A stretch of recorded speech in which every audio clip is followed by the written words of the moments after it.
Good afternoon, dear colleagues. We continue a series of press briefings in the Ukrainian Crisis Media Center, now with the urgent information from the Anti-Terrorist Operations Zone. Colonel Andriy Lysenko, who is a spokesman of the Information and Analytical Center of the National Security and Defense Council.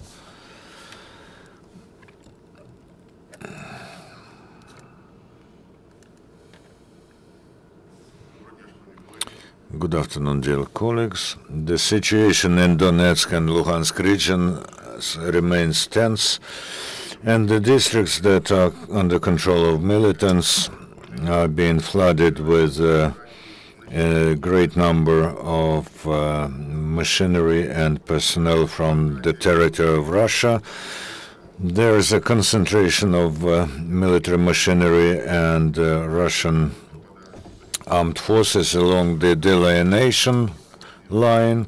On the 8th of November, the movement of two convoys of our vehicles was detected from Russian Federation to the city of Snizhny Donetsk region. Almost 50 tented lorries. Now you can see our video. You see that there are self-propelled guns, cannons and tanks, very powerful weapons that we still don't know in which shop they sell it. Representatives of the monitoring mission of the OSCE have again detected the presence of convoys of machinery on territories controlled by terrorists. Yesterday they have detected a convoy composed of 17 lorries next to Sverdlovsk, that is 15 kilometers to the east of Donetsk, and 5 lorries were transporting Grad batteries. Another convoy from Kamaz lorries was detected next to Zugres. 12 of them were transporting howitzers of 122 millimeter caliber. We have information that new submachine guns AK-74 with laser sights were brought to Donetsk. And also we have information about the delivery of modern sniper rifles to the illegal armed forces. Over the last 24 hours, the most active shellings and attacks were in next to Debaltseve. Next to the settlement of Khovatka, the militants have shelled from Grad batteries the base of the armed forces of Ukraine. Our military were able to avoid losses. However, the militants have 3 times shelled our positions from Grad batteries and mortars next to Nikishina, 4 times next to Novorlivka, 3 times next to Chernukhina, and 7 times next to settlement Mius. They have also shelled our positions from tanks and artillery next to settlements Ridkodub, Maloorlivka, Orlovo, Ivanka, Kamenka, Debaltseva. On the Donetsk direction, the militants have twice shelled Ukrainian positions in the Donetsk airport from artillery and small firearms. They have shelled from mortars and grenade launchers Ukrainian positions next to Avdiivka, Pisky, Krasnogorivska, Mayorke, Slavne. And they have also shelled the road checkpoint from tanks, grenade launchers, mortars, small firearms. Our military have repelled enemy attacks and liquidated their firing positions. Our guys are fulfilling their tasks very clear, very up to the point, and after they come out from shelters, they decisively repel all the attacks. In Pervomaisk direction, the militants have fired at the anti-terrorist operation forces from Grad batteries and mortars next to Zolote, Nizhny, and Trokhizbenka. National Guards have repelled the attack on the road checkpoint next to Krymsky village. In this district, at the crossing of ways to Frunze, Alexandrovsk, Sloviano-Serbs, Luhansk region, another concentration of personnel and machinery of the enemy was detected. In Luhansk direction, next to this village of Krakiwka, they have shelled our positions from grad batteries and mortars. They also on the Mariupol direction, yesterday the bodyguards have detected one drone next to the villages of Orlovsky and Granikne. Militants have fired at Ukrainian positions from mortars at the distance of 500 meters from the militants' block post situated at the entrance of Novozovsk. In the direction of Mariupol, we have detected the position of anti-aircraft battery complex Panzer of Russian production. We emphasize that these batteries even theoretically cannot be owned by the Ukrainian armed forces. Over the last 24 hours, 2 Ukrainian military were killed, 5 wounded, and yesterday the bodyguard patrol, during the checking of documents of regular bus, a driver, Ukrainian citizen, was detained who is abetting the terrorist activity. He was handed over to the Ministry of Interior, and he is already helping them very actively. The terrorists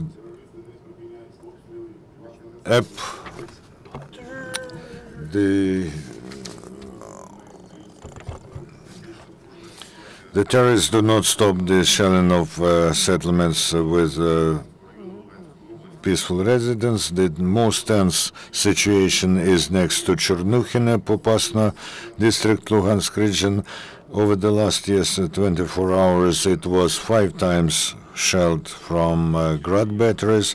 As a result, the system of electricity, gas, water, and heat supply were damaged. There are ruined residential houses.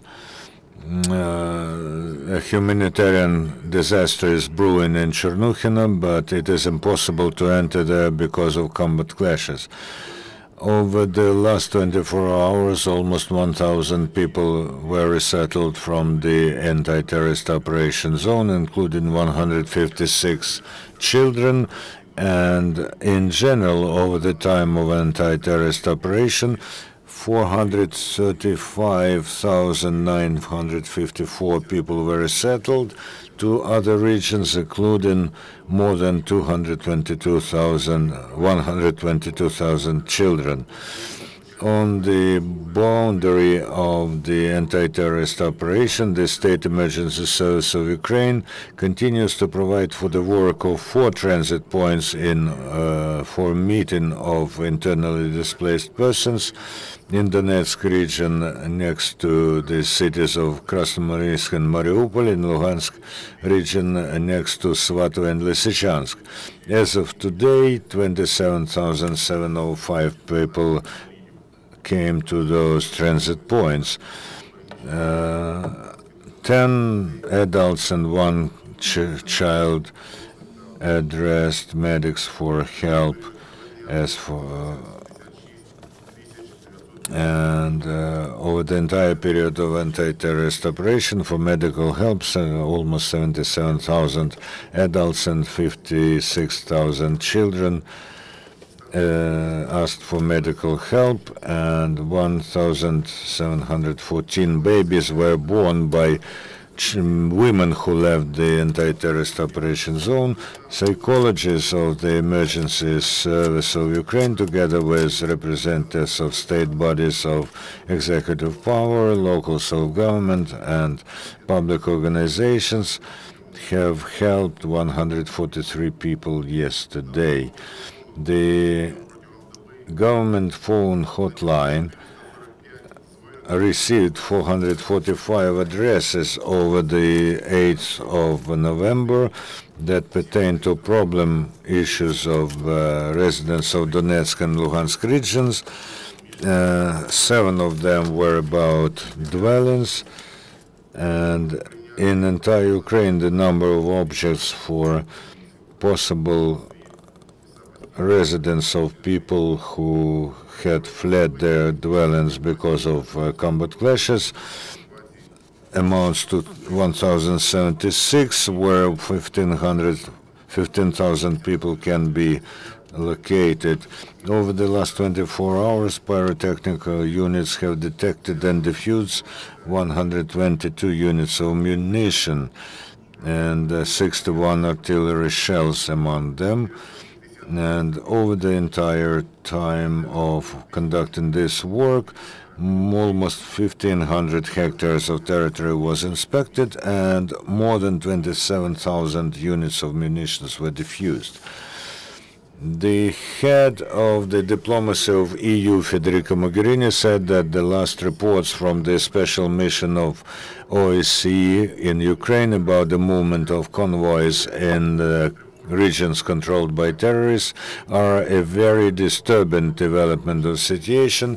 She said this happens in addition to information about heavy night shelling in Donetsk region.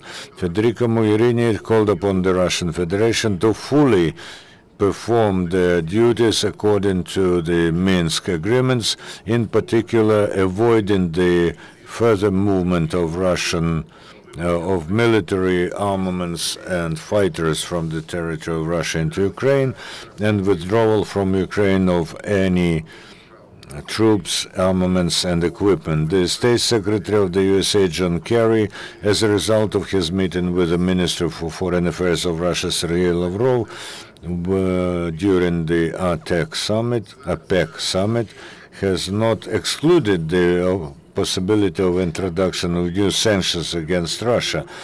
The U.S. Senator John McCain said that Russia has violated the agreements on the ceasefire and is again delivering military machinery and arms to the pro-Russian separatists in Ukraine. No one is surprised about the information that huge convoys of Russian tanks, artillery, and military personnel came back to eastern Ukraine. This has to lead to immediate reinforcement of sanctions of the USA and the EU against Russia. The press secretary of the U.S. State Department, Jen Psaki, emphasized that U.S. is concerned with the concentration of military and arms by Russia next to the border of Ukraine. The spokesperson of the National Security Council of the U.S., Bernadette Mahan, has also expressed her concern with the information about the movement of lorries with arms on the territories controlled by the militants. She said that Russia should stop the delivery of arms to the militants and also to withdraw Russian military from Ukraine. The Minister for Foreign Affairs of Germany, Frank-Walter Steinmeier, said that the situation in the east of Ukraine is again deteriorating. Regrettably, the situation is again serious. We think that we have to call upon everybody who is involved in today's conflict and also the Russian side to come back to the conditions of the Minsk Protocol. The head of Lithuanian Ministry for Foreign Affairs, Linas Linkevičius, said that European Union should make the sanctions against Russian Federation stronger. And the Prime Minister of Japan, Shinzo Abe, has firmly demanded that the Russian President Vladimir Putin plays a constructive role in the conflict on Ukraine and provides for a further ceasefire. Ukrainian news, could you please tell, you have just mentioned the supply to terrorists from Russia, the Kalashnikov machine guns with laser laser machine guns. Do you have information about the numbers?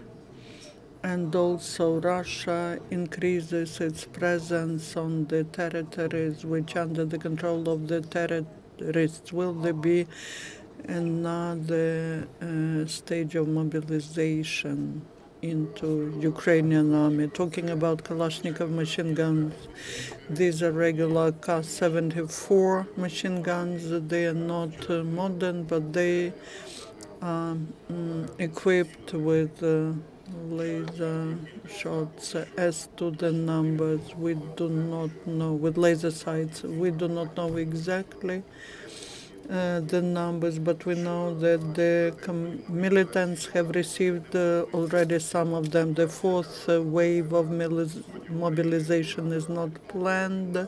The situation in the east of Ukraine is under the control, and we have enough forces and equipment not just to detain the terrorists. We have enough forces and equipment to organize the second and the third lines of defense that were discussed at the meeting of the National Security and Defense Council. We are now reinforcing the positions of Ukrainian military and organizing the everyday life of the Ukrainian servicemen. There's no need in the fourth wave of mobilization. Today, the Minister of Social Policy, Denisova, mentioned that 1,702 persons received the status of those who were killed in the ATO zone. And talking about the convoys, where from the second convoy came, what could it mean? Is that the preparation to full-scale offense? Is it an attempt to expand the zone of influence? Basically,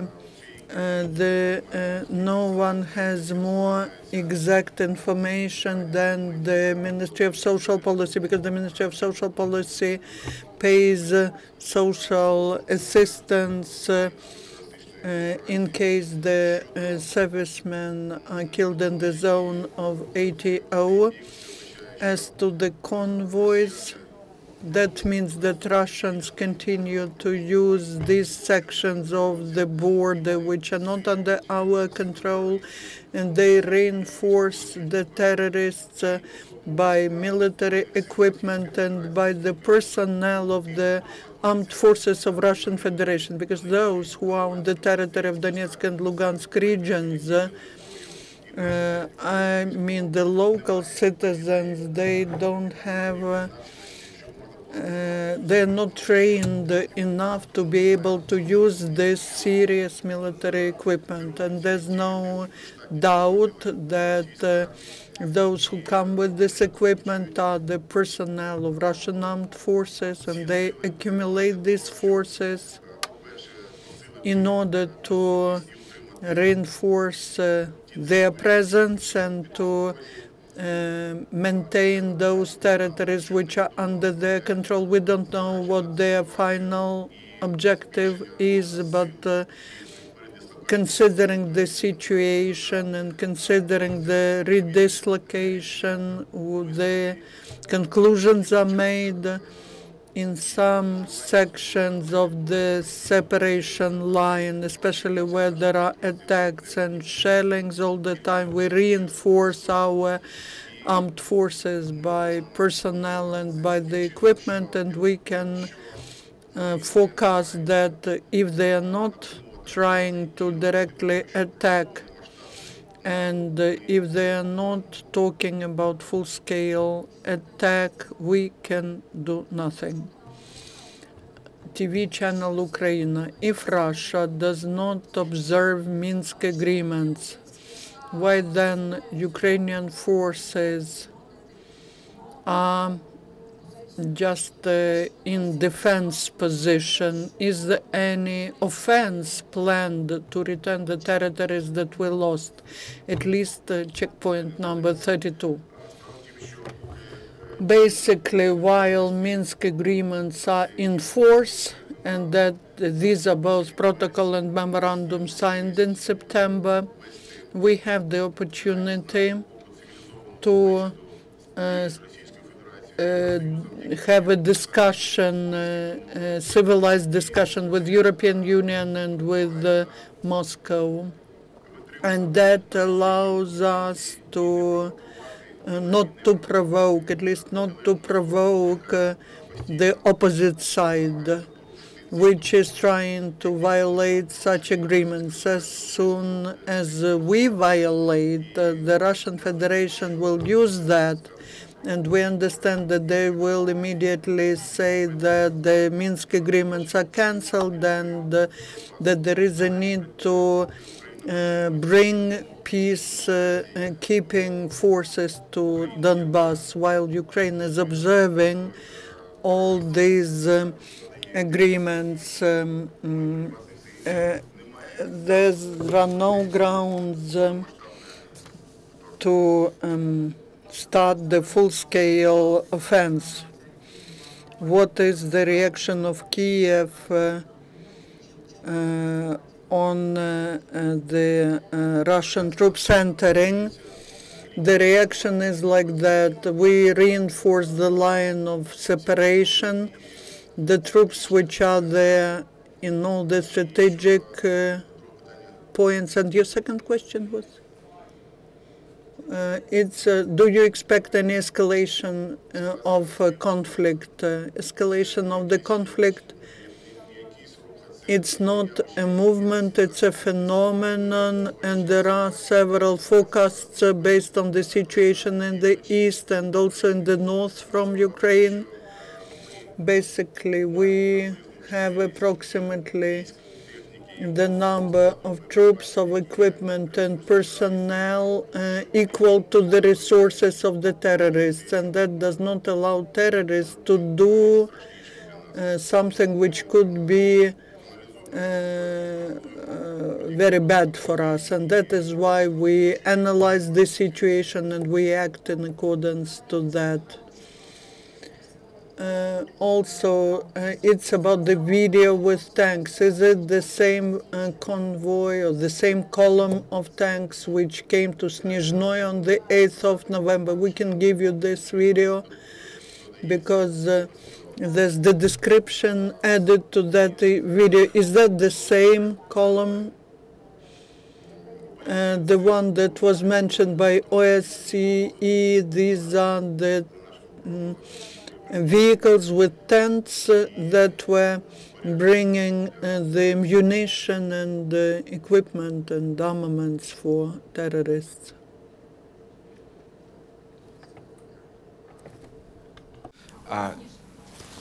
Ниже. Выше. Ага. Вы сказали, что сепаратисты, боевики, были недостаточно. Said that the militants are not trained enough to use the equipment. Which equipment are you talking about? Yesterday in Hromadske TV, Mr. Litvinenko mentioned that it's about quantitative aspect but not qualitative. I mean the new equipment. Can you specify which type of equipment it is? Basically, it's about the equipment which is armored equipment, tanks T-72, T-64, Zenit missile systems, also radio location stations. There are many of them.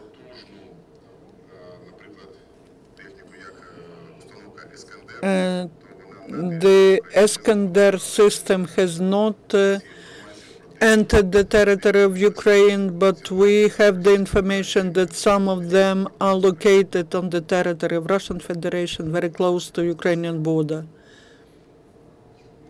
Why aren't you using aviation, and what is the aviation generally doing now? In accordance to Minsk agreements, the aviation is not used. Our pilots are improving their skills and they are ready to any development. One more question. Could you tell, does the National Security and Defense Council know about the situation of taking hostages the group of 5 negotiators that was near Nikishina? Yes, we have this information, but we have mentioned and we can talk only about the results after we get these guys back. We are waiting for the guys to be back home, and for that we have special services working on that. Once you have no more questions, thank you. The next press briefing on